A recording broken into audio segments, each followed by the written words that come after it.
वो आमतला बोल के एक जगह उनका दूर में, वो डूबतला बोल के एक जगह में हो।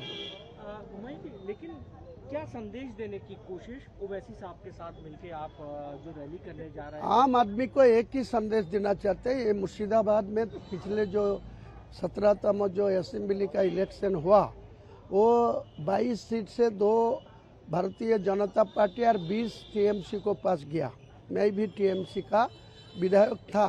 कल दोपहर 2:30 में मैं टीएमसी विधायक पद से रिजाइन कर दिया। मैं आज आम आदमी हो गया। अगले काल मेरा जो रैली है उनमें भाग लेगी असदुल्ला ओवैसी साहब और मैं दोनों मिलके कल 50,000 लोगों को सामने मैं मेरा पार्टी का इश्तेहार फोकस करेगी। जो ममता बनर्जी कुछ आदमी को कुछ सुविधा दे के वो ऐसा ही बड़ाई कर रहा है, ऐसा ही वो दावी कर रहा है, वो ऐसा ही बोल रहा है जो उनको फिर सत्ता में आएगी। नहीं आना चाहिए।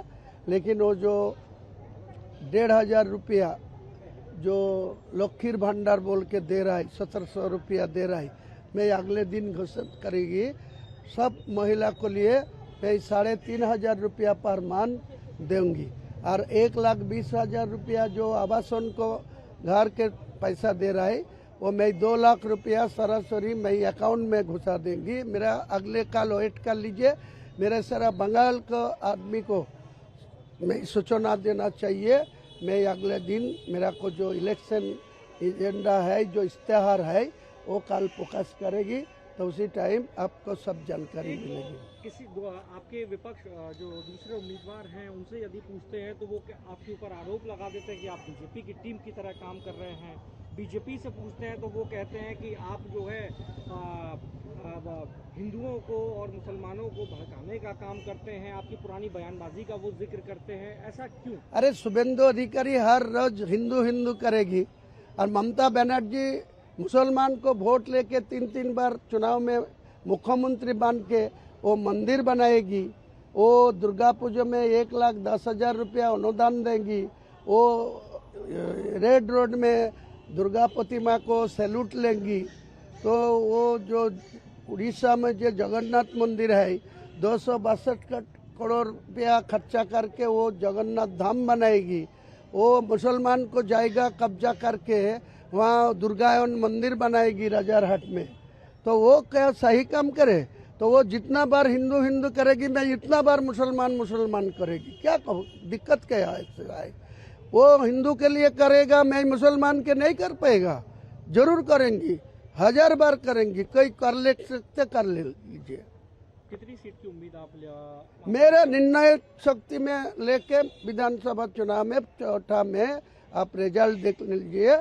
मैं ऐसा रिजल्ट कर देंगे, मिराकल कर देगी। ममता बनर्जी को भी हराएगी और बीजेपी को भी सत्ता में नहीं आने देंगी। यदि आपके पक्ष में मत नहीं होता है तो क्या बाबरी मस्जिद आपके लिए सपना रहेगा या उसके बावजूद भी आप उसको? बाबरी मस्जिद को काम चल रहा है, किसी को हिम्मत नहीं है और रुक सकता।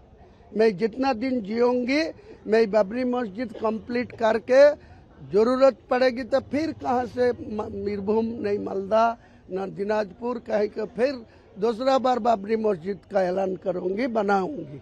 बेलडंगा तो मैं हो रही, ये 2 साल के पूरा करने पर कोई चैलेंज करेगी तो मैं चैलेंज एक्सेप्ट करके फिर कोई दूसरा बाबरी मस्जिद बनाएगी। कोई रुक सकता, रुक लीजिए। एफआईआर से क्या मुसलमानों का नुकसान हुआ है? बहुत सारे। ये ममता बनर्जी मुसलमान को खिलाफ सही काम नहीं किया। वो ऊपर में बोल रहा है एसआईआर नहीं मानूंगा, लेकिन एसआईआर माना एवं एसआईआर के ज़्यादा से ज़्यादा मुसलमान को वो जो वोटर लिस्ट से हटा के दिया। वो नाटक करके वो सुप्रीम कोर्ट में गया। क्या हुआ? कोई रिजल्ट आया? सुप्रीम कोर्ट जाके वो बोल रहा है मुसलमान कोई वोटर लिस्ट नाम रखने के लिए ट्राइब्यूनल जाना। मैं इनको खिलाफ सुप्रीम कोर्ट में जाऊंगी। अगले दिन चुनाव होना दीजिए, जो नाम वो हटा के रखे है इनको खिलाफ मैं सुप्रीम कोर्ट को मेरा पार्टी से लड़ेंगी। आम आदमी को कोई ट्राइब्यूनल नहीं जाने देंगी। ट्राइब्यूनल क्यों जाएगी? ये भारत का नागरिक है, ये भारत का स्थायी बासिंदा है। इनको वोटर लिस्ट में नाम रखने के लिए ट्राइब्यूनल के क्यों जाएगी?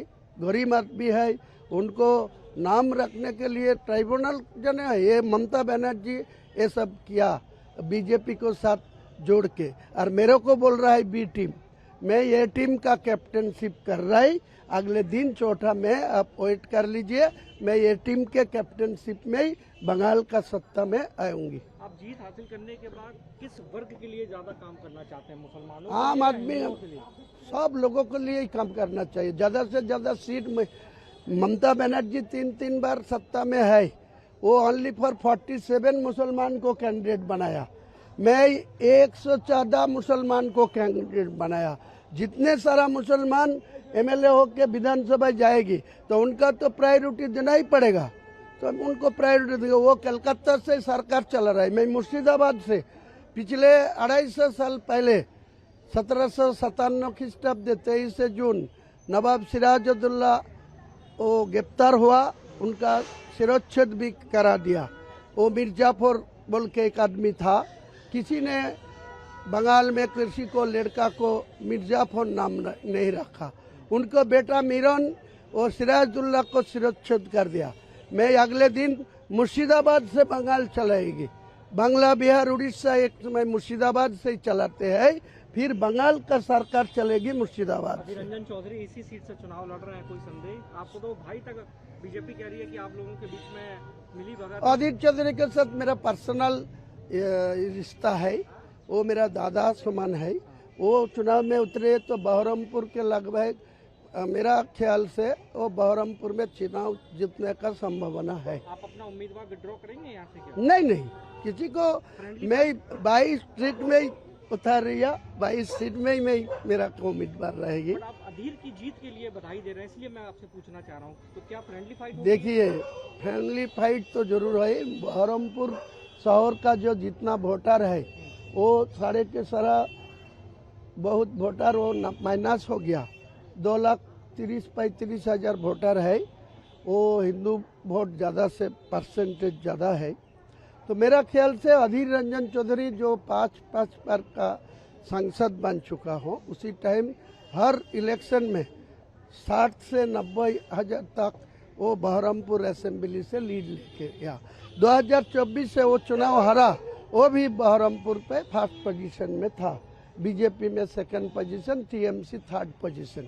मेरा लग रहा है अधीर चौधरी फर्स्ट पोजीशन आएगी, टीएमसी थर्ड पोजीशन में ही आएगी, बीजेपी को सब टक्कर होगी अधीर चौधरी को।